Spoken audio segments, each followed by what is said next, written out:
கன்னிராசி. கன்னிராசிக்கு அதிபதி எம்பெருமான் விஷ்ணு பெருமான்.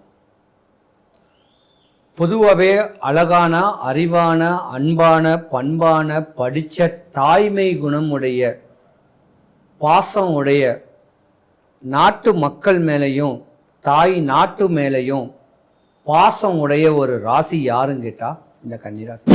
ஊருக்காகையும் நாட்டுக்காகையும் வாழ்ந்த வாழ்க்கையை கொஞ்சம் நிப்பாட்டிட்டு உங்களுக்காக வாழணும். கன்னிராசிக்காரங்க இறைவனால அனுப்பப்பட்ட ஒரு புண்ணிய தேவதைகள் சொல்லலாம். கன்னிராசியில் உள்ள ஆண்கள்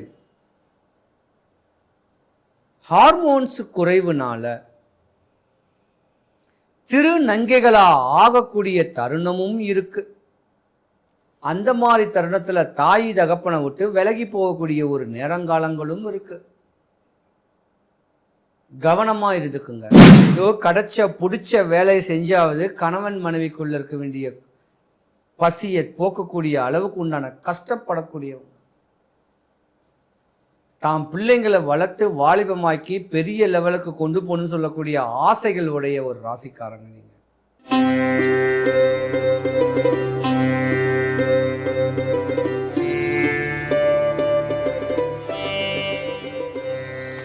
2026 சித்திர மாதம் தமிழ் வருடப்பிறப்புக்கு பின்பு மேச ராசி முதல் மீன ராசி வரைக்கும் உங்களுடைய இரத்த சம்பந்தப்பட்ட உறவு ஒன்று பிரிய போகுது. கவனம் தேவை 12 ராசிக்காரர்களும். கன்னிராசி. கன்னிராசிக்கு அதிபதி எம்பெருமான் விஷ்ணு பெருமான். பொதுவாகவே அழகான, அறிவான, அன்பான, பண்பான, படித்த, தாய்மை குணம் உடைய, பாசம் உடைய, நாட்டு மக்கள் மேலேயும் தாய் நாட்டு மேலேயும் பாசம் உடைய ஒரு ராசி யாருன்னு கேட்டால் இந்த கன்னிராசி தாங்க. வீட்டுக்காக நீங்கள் வாழையே மாட்டீங்க, நாட்டுக்காக தான் வாழக்கூடியவங்க. நிறைய பேர் பார்த்தீங்கன்னா கலைத்துறையில் பிரகாசிக்கக்கூடிய மீடியா சம்பந்தப்பட்டது, நிறைய பேர் மருத்துவம் சம்பந்தப்பட்டது, நிறைய பேர் பேங்கிங் சம்பந்தப்பட்ட படிப்பில் சிறந்து விளங்கக்கூடியவங்க. தன்னுடைய சுய முயற்சியில் சொந்த காலில் நின்று படித்த படிப்புக்கு உண்டான வேலை தேடி அலைஞ்சு அதில் வெற்றி காணக்கூடிய ஒரு தருணம் உடையவங்க இந்த கன்னிராசிக்காரங்க தான். நிறையா எந்த ராசி எப்படி இருந்தால் கூட கன்னிராசியில் இருக்க வேண்டிய பெண்கள் தாங்க பாவம். சித்தர் ஜாதகம், சிஸ்டர் ஜாதகம், கன்னியாஸ்திரி ஜாதகம். ஏன்னா குறிப்பிட்ட கால வயசுலேயே, சிறு வயசுலேயே ஆசை பாசையாக காதல் பண்ணால் கூட அதில் ஒரு அவமானமோ அவப்பேரோ, கல்யாணம் நடக்கக்கூடிய தருணத்தில் இருந்தால் கூட கல்யாணம் நடக்க முடியாத ஒரு சூழ்நிலை, கல்யாணமே ஆயிருந்தா கூட கணவன் மனைவிக்குள்ள கருத்து வேறுபாடில் கணவன் மனைவி பிரிவு, தாய் தகப்பனுக்கு மனக்குறைவு, இந்த மாதிரியான ஒரு டென்ஷனில், இந்த மாதிரியான ஒரு பிரச்சனையை ஸ்பேஸ் பண்ணக்கூடிய ஒரு ராசி இந்த கன்னிராசி தான். பாவுன்னு சொல்லலாம். அப்போ இந்த ராசிக்காரங்களை பொறுத்த வரைக்கும் பாசத்துக்கு தான் முன்னுரிமை. இல்லறம் இவங்களை பற்றற்று போயிடும்.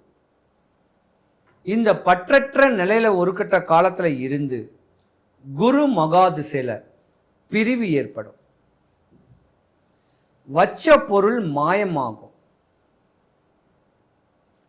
ஏன் சிறு வயசிலேயே உங்க ஜாதகர் கன்னிராசிக்காரங்கள ஆண்களா இருந்தாலும் பெண்களா இருந்தாலும் உங்க வளர்ச்சி மேல போராமப்பட்டு இடையூறு விளைவிக்கக்கூடிய தருணங்கள் ஏற்படும்.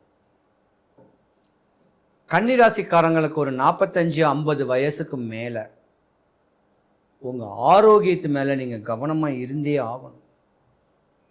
ஏன்னா கன்னிராசிக்காரங்களுக்கும் கர்ப்பப்பை பிரச்சனை வரும், பெண்களுக்கு கணையும் பிரச்சனை வரும், ஹார்ட்டு, நுரையீரல், கிட்னி பிரச்சனைகள் வரும்.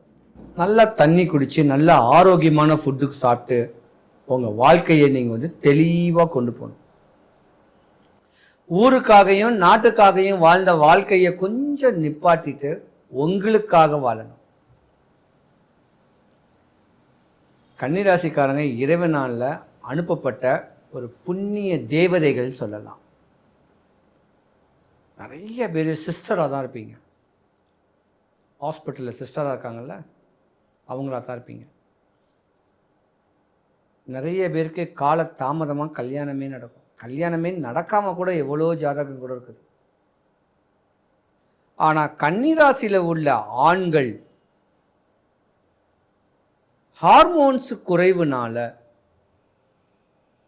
திருநங்கைகளா ஆகக்கூடிய தருணமும் இருக்கு. அந்த மாதிரி தருணத்துல தாய் தகப்பனை விட்டு விலகி போகக்கூடிய ஒரு நேரங்காலங்களும் இருக்கு. கவனமா இருந்துக்குங்க.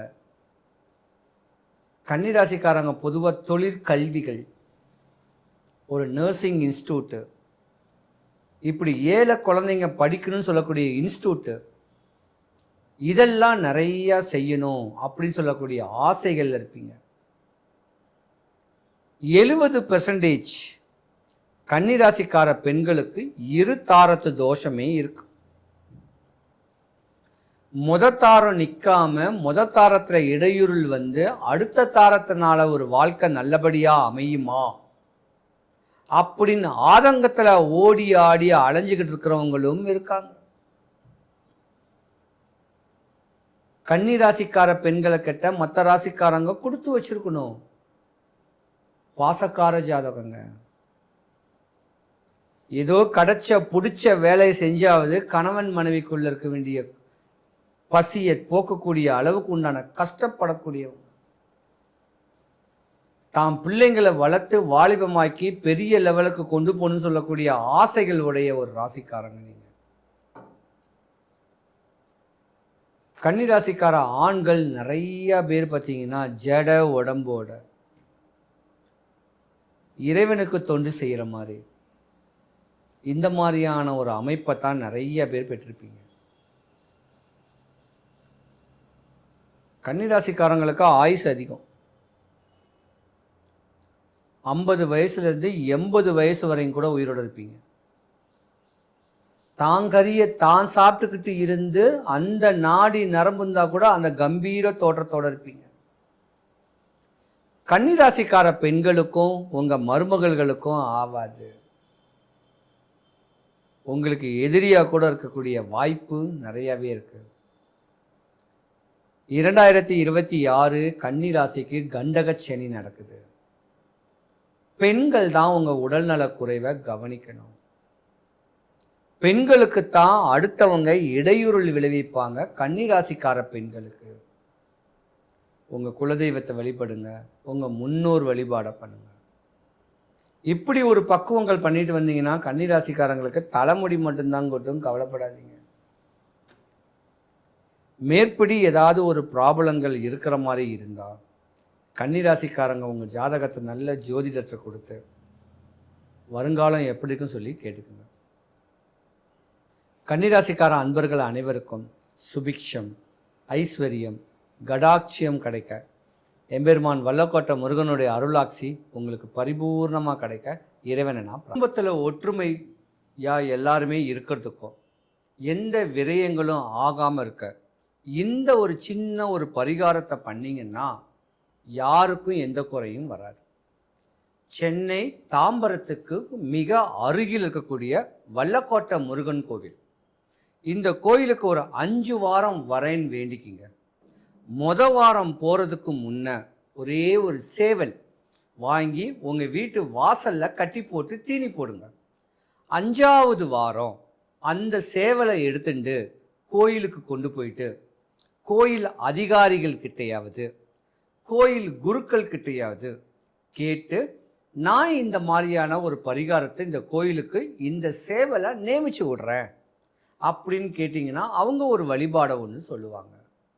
அந்த வழிபாடை சொல்லும் போது அவங்க சொன்ன மாதிரி நம்ம அந்த பரிகாரத்தை பண்ணோன்னா குடும்பத்தில் ஒற்றுமை, நோய், அரசியல், ஆன்மீகம், கடன், பயம், சத்ரு, எதிரி, செய்வினையால் பல இடையூறுகள் அடைஞ்ச நீங்களும், கஷ்டங்களும் கருமாயமும் பற்ற நீங்களும் இந்த ஒரு சின்ன வழிபாட்டை முறையான நாள் வெள்ளிக்கிழமை, சனிக்கிழமை இந்த 2 தினத்தில் பண்ணீங்கன்னா உங்கள் வாழ்க்கை சுபிக்ஷம், ஐஸ்வர்யம், கடாட்சியம் கிடைக்கும்.